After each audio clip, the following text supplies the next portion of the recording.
Good morning, grade 7-8.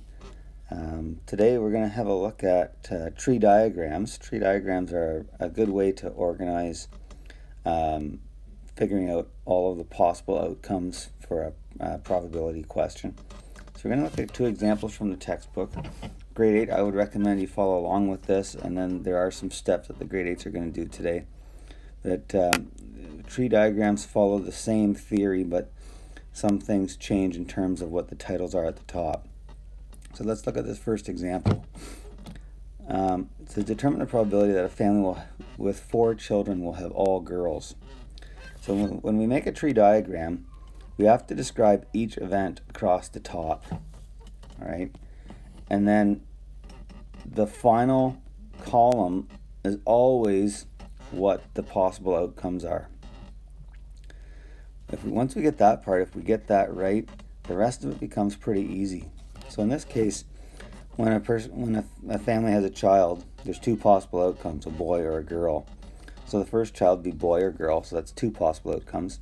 The second child, again, will be boy or girl. That's 2 times 2, which is 4 possible outcomes. The third child, again, is going to be a boy or a girl. That's now 2 times 2 times 2, which is 8 possible outcomes. And then the fourth child is going to be a boy or a girl again. That's now 2 times 2 times 2 times 2 possible outcomes, which is 16. So we should have 16 possible outcomes in our outcome column at the end. And we have all of them here. Okay, and when we look at all of them, there's only one of them that is all 4 girls. So the probability of a family getting all 4 girls is 1 out of 16. All right, so this is sort of like my family. My wife and I have 4 children, but we had all 4 boys. The probability of that happening is also 1 out of 16. It's not a very likely possibility. Let's look at another example. Iona sells irises and lilies in bunches of 4. If she randomly selects the flowers, determine the probability that a bunch will have 1 iris and 3 lilies. Okay, so again, we have 4 events. There's a first flower, second flower, third flower, and fourth flower, and then we have the outcomes. So those are the titles at the top. Okay, so for the first flower, it could be an iris or a lily. This ends up being very similar to the question above, except instead of boy or girl, we have iris or lily. So there's 2 possible outcomes for the first flower, another 2 for the second, so that's now 4, another 2 for the third, so we multiply 2 times 2 times 2 is 8, and then another one for another 2 possible outcomes for the fourth. That's now 2 times 2 times 2 times 2, which is 16. Okay, but it says probability of 1 iris and 3 lilies.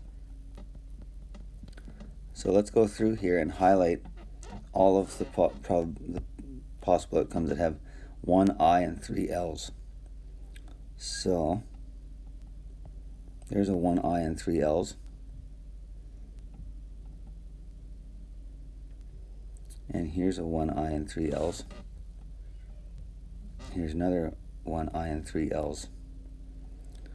So I'll just double check this again.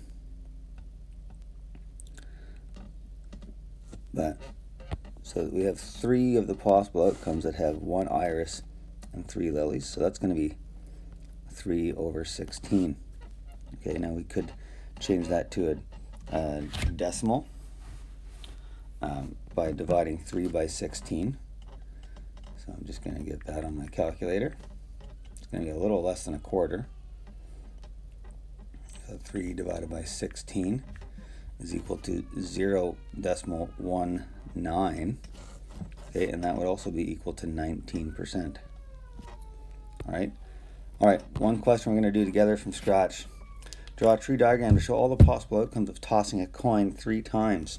Okay, so again, our 3 events are toss 1, toss 2, toss 3, and then our outcomes, the possible outcomes. So toss 1, we're going to get a heads or a tails. Toss 2, we'll again get a heads or a tails. In toss 3, we will again get a heads or tails. And I apologize if you can hear my son wailing in the background. Sometimes some of us don't wake up very happy in the morning. Alright, so let's write the possible outcomes. So to figure out how many we should have, we can multiply the possible outcomes to figure that out. So 2 times 2 times 2, there should be 8 possible outcomes. So let's write them down. First one is HHH. Next one is HHT. Next one is HTH. And HTT. THH. THT. TTH. And TTT. So now that we have all those possible outcomes for this question, we could answer any probability question that relates to this. It doesn't ask us to figure out a certain probability, it just asks us to find all the possible outcomes, so we've done that. Alright, so grade 7s, you're going to work on those 5 practice questions. Make sure you stay connected to your Meet to get help or hear answers to questions that are helping. Grade 8, work through this first question and the steps first. This is about a ride on Canada's Wonderland called the Drop Zone. And there's 4 seats and 4 people, and it's asking for what are all the possible orders that these students could sit in. So again, make a tree diagram showing the events first. So the events would be seat 1, seat 2, seat 3, seat 4, and then the people's names would go into the possible outcomes. Alright, after you've done that question in grade 8, you've got 5 practice questions to work on today. This is due tomorrow morning, but again, stay connected to your Meet so that Mr. Roofer or myself can get you some help. Good luck, guys.